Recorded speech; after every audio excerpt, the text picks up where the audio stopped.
தேங்காய்க்கு ஒரு ஸ்பிரிச்சுவாலிட்டி இருக்குங்க.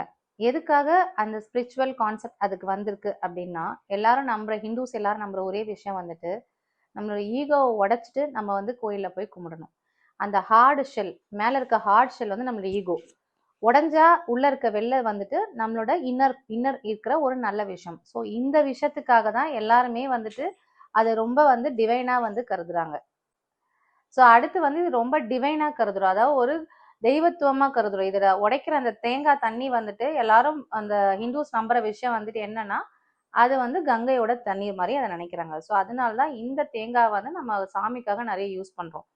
அடுத்து இன்னொரு பெரிய விஷயம் என்னன்னா, இதுல 3 கண்கள் இருக்கு. அந்த 3 கண்ணையும் வந்து பிரம்மா, விஷ்ணு, சிவன் அப்படின்னு சொல்லி அழிக்கிறவரு, படைக்கிறவரு, காக்கிறவருன்னு சொல்லிட்டு எல்லா விதமான 3 சாமிகளும் அந்த தேங்காய்க்குள்ள அடக்கமா இருக்கிறாங்க அப்படின்றதுனால இது வந்து ரொம்ப ஸ்பிரிச்சுவலாவும் இதை நம்ம கருதுறதுனால தேங்காய் இல்லாம எந்த விதமான பூஜையும் நடக்காதுங்க.